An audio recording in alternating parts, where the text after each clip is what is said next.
नमस्कार साथियों, मैं मोहित अपने YouTube चैनल यूथ कैरियर पर आपका स्वागत करता हूं। साथियों, आज जो एग्ज़ाम हुआ था ग्रुप डी का फर्स्ट शिफ्ट का, उसके कुछ प्रश्न मुझे विद्यार्थियों के माध्यम से मिले हैं। मैं उन प्रश्नों को आपको सरल कराता हूं। साथियों, क्वेश्चन नंबर 1 है, साथियों प्रश्न संख्या 1 है कि दो संख्याएं 5:7 के अनुपात में हैं। दो संख्याएं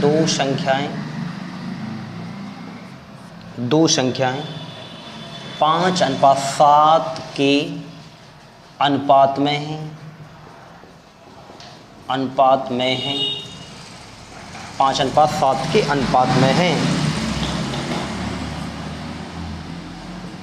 उनका महत्तम समापवर्त 17 है। उनका महत्तम समापवर्तक 17 है। तो छोटी संख्या ज्ञात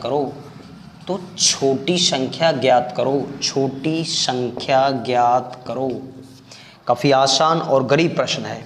आप एक बात बताइए मुझे, जब आपके मास्टर ने ये बात पढ़ाई होगी आपको कि इस रेशो का ना तो कोई माँ होती है ना कोई बाप होता है, और प्यारे साथियों आपको ये भी बात बताई गई होगी कि आप यदि महत्तम समापवर्त सकते यानी HCF से रेशो में गुणा करेंगे तो संख्याएं निकल के आती हैं। दो नंबर हैं जो 5:7 के अनुपात में दिए गए हैं, जिनका महत्तम समापवर्तक 17 है। तो रेशो में HCF से गुणा करने पर संख्या निकल के आती हैं। साथियों, आपसे पूछा गया है तो छोटी संख्या कौन सी है? तो प्यारे साथियों, छोटा संख्या ये वाली है, छोटा रेशो ये वाला है। 17 × 5 कितने हुए? 17 × 5 = 85। और प्यारे साथियों यही इस प्रश्न का आंसर आएगा। काफ़ी आसान प्रश्न था। क्वेश्चन नंबर 2 की तरफ चलते हैं। साथियों, क्वेश्चन नंबर 2 की तरफ चलते हैं। क्षेत्रफल से प्रश्न है। क्वेश्चन नंबर 2, एक त्रिभुज की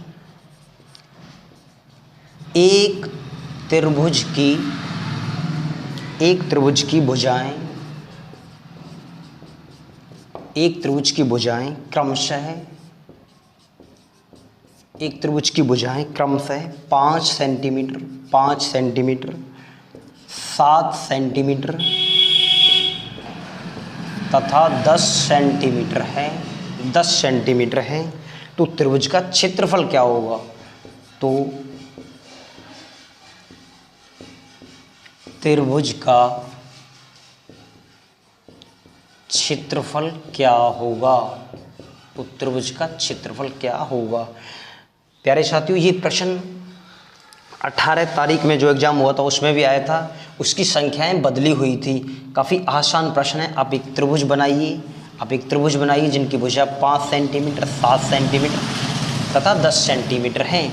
तो कौन सा त्रिभुज है प्यारे साथियों? ये विषमबाहु त्रिभुज है। विषमबाहु त्रिभुज की विशेषता ये होती है कि उसकी तीनों की तीनों भुजाएं कैसी होती हैं प्यारे साथियों?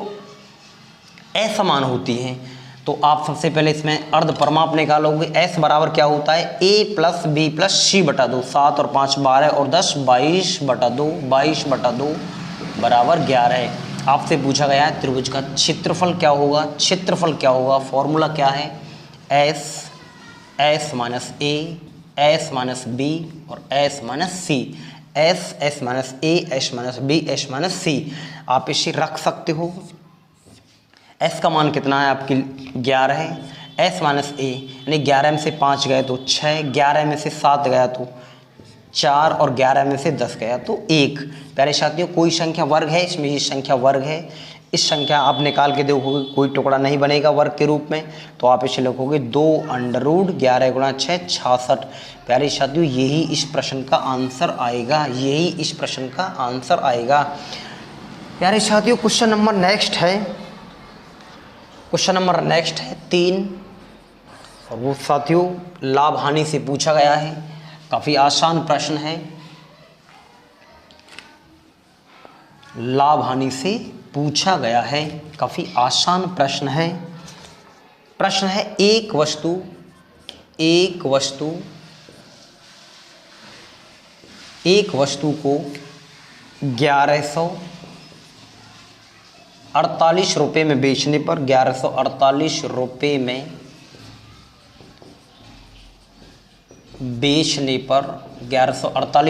बेचने पर 30% हानि होती है, 30% हानि होती है, 30% हानि होती है। वह उसे कितने रुपए में बेचे? वह उसे कितने रुपए में बेचे?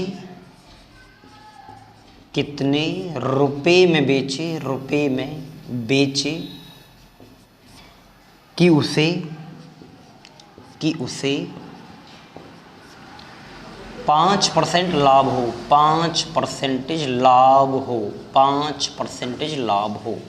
तो प्यारे साथियों, ये प्रश्न है लाभ हानि से है, काफ़ी आसान प्रश्न है। ये क्वेश्चन नंबर 3 है साथियों। देखिएगा इस प्रश्न को आप कैसे सरल करेंगे। एक वस्तु को 1148 रुपये में बेचने पर 30% की हानि होती है, वह उसे कितने रुपए में बेचें कि 5% लाभ हो? तो 30% की हानि यानी 70%। प्यारे साथियों बराबर कितना हो जाएगा? 1148 रुपये, 1148 रुपये, 5% लाभ हो, 105% बराबर क्या? आप इसे ऐसे रखोगे 1148/70 गुणा 105, 105 7 से काटोगे, 5 दूनी 10, 5 से कम 5, 7 से काटोगे इसे प्यारे साथियों, 5 से काटोगे तो कितनी बार? 14 बार। 7 से ये 3 बेर, 7 से ये 2 बेर, 2 5 10, 2 7 14 और 2 चौक 8। इनकी गुणा करने पर 4 तिया 12 का 2 हासिल को 1, 7 तिया 21 और 1 22 का 2 हासिल को 1, 5 तिया 15 और 1 16। मेरे प्यारे साथियों इस प्रश्न का जो आंसर जाएगा 1622 रुपये जाएगा। काफ़ी आसान प्रश्न था, ये भी काफ़ी आसान प्रश्न था साथियों। क्वेश्चन नंबर 4 की तरफ चलते हैं। क्वेश्चन नंबर 4 दिया गया है, आपसे आयु के बारे में दिया गया है, आयु से प्रश्न पूछा है। प्रश्न है कोली तथा रोहित कोली तथा रोहित की आयु का अनुपात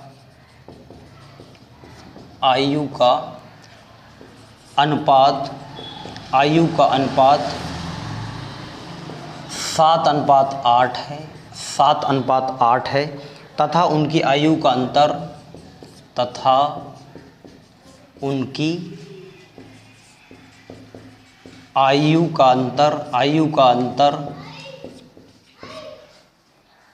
3 वर्ष है।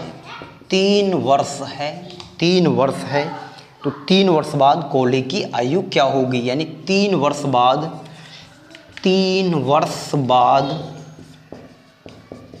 कोली की आयु, 3 वर्ष बाद कोली की आयु। साथियों ये प्रश्न है काफ़ी आसान और गरीब प्रश्न है। आप कोली और रोहित की जो रेशो बनाओगे वो 7:8 है और आपको ये पता है कि उनकी आयु का अंतर कितना है? 3 वर्ष। प्यारे साथियों जब रेशो का जो अंतर हमारे हिसाब से कितना जाएगा? 1 वर्ष जाएगा, यानी 1 यूनिट में जाएगा। आप इसे 1 से भाग देंगे तो ये 3 बार कटेगा और 7 तिया 21 और 8 तिया 24। इसके बारे में कुछ नहीं है ऊपर, तो ये कब का रेशो है? वर्तमान का रेशो है। आपसे पूछा गया है 3 वर्ष बाद कोली की आयु क्या होगी? तो वर्तमान में कोली आज 21 साल का है, तो 3 साल बाद कितने का होगा? 24 वर्ष का। ये इस प्रश्न का आंसर जाएगा। काफ़ी नॉर्मल, बहुत आसान प्रश्न था। आइए क्वेश्चन नेक्स्ट की तरफ चलते हैं, जो त्रिभुज के बारे में कुछ पूछा गया है आपसे। त्रिभुज के बारे में पूछा गया है साथियों कि एक त्रिभुज की भुजाएं क्रमशः इतने के रेशो में हैं। क्वेश्चन नंबर 5 है, एक त्रिभुज के कोणों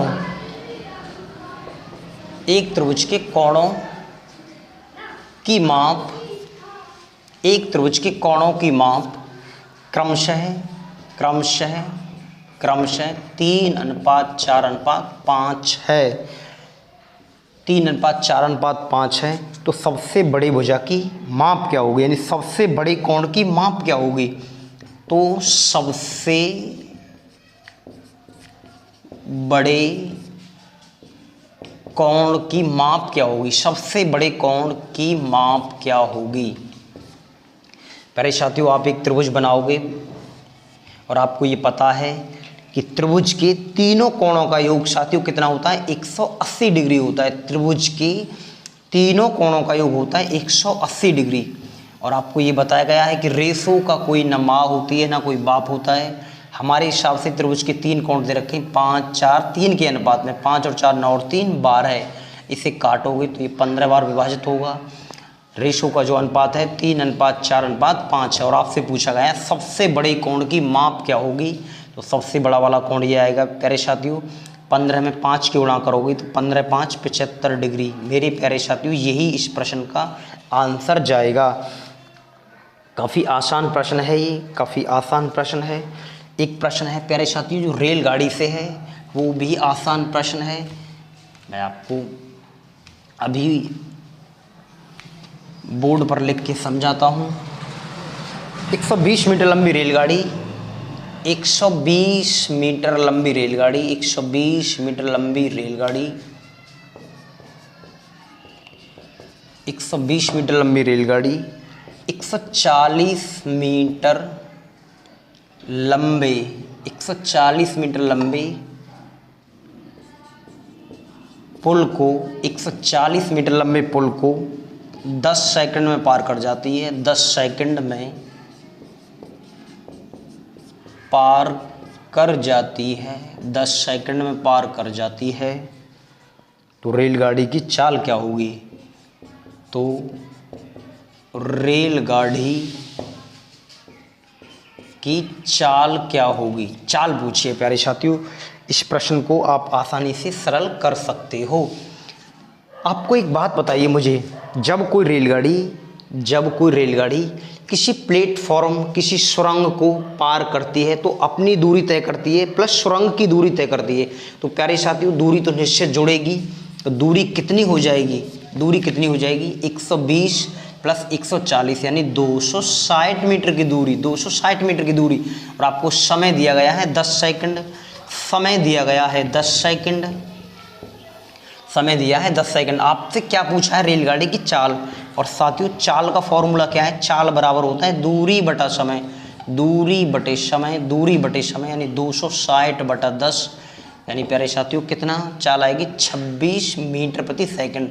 आप इसे किलोमीटर प्रति घंटा में भी चेंज कर सकते हो। साथियों, नेक्स्ट प्रश्न है साधारण व्यास से, और साधारण व्यास से वो आसान प्रश्न है काफ़ी। साथियों, प्रश्न है 20,000 रुपये पर 20,000 रुपये पर 20,000 रुपये पर 7% वार्षिक दर से 7% वार्षिक दर से 7% वार्षिक दर से 2 वर्ष का साधारण ब्याज क्या होगा, साधारण ब्याज क्या होगा। साधारण ब्याज पूछा है आपसे, आप आसान तरीका से निकाल सकते हो। साधारण ब्याज बराबर होता है, साधारण ब्याज बराबर होता है मूलधन गुणा दर गुणा समय बटा 100, समय बटा 100। 7 दूनी 14 दूनी 28। प्यारे साथियों, यही इस प्रश्न का आंसर होगा। आइए एक नेक्स्ट प्रश्न है जो अंतिम प्रश्न है और जो बीजगणित से पूछा गया है, बीजगणित से पूछा गया है। प्रश्न है साथियों, मूल की प्राकृति यदि मूल की प्राकृति कुछ इस प्रकार है। मूल की प्राकृति यदि दीर्घात समीकरण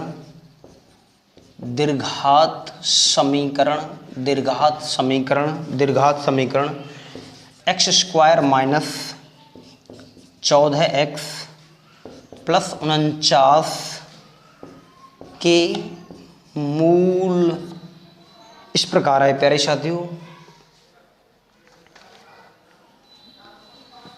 बराबर 0। तो मतलब मूल के बारे में पूछा गया है, ये मूल के बारे में पूछा गया कुछ इस प्रकार प्रश्न है। तो आप इसे कैसे सरल कर पाएंगे। प्यारे साथियों, इसमें कौन सा फॉर्मूला लगेगा, आपने ये एक्सरसाइज पढ़ी होगी। तो d बराबर B square minus 4ac D square minus 4ac। इसे आप a मानोगे, इसे b मानोगे, इसे मानोगे c। तो मैं इसे लिख देता हूँ, a बराबर 1, b बराबर -14 और c बराबर 49। अब इसे सरल करोगे आप, d बराबर यानी b स्क्वायर यानी -14 का स्क्वायर माइनस 4। a का मान कितना है प्यारे साथियों, a का मान है 1 और प्यारे साथियों c का मान कितना है 49। जब आप इस संख्या का वर्ग करोगे, 14 का वर्ग कितना होता है साथियों 196 माइनस 49 की ओर 4 की गुणा करने पर भी 196 बराबर 0। यही इस प्रश्न का आंसर जाएगा। बच्चे स्टूडेंट्स बता रहे थे कि कुछ ऑप्शन अलग तरीके से दिए गए थे। साथियों मैं ऐसे ही तब तक एग्ज़ाम चलेगा, आपको डेली जो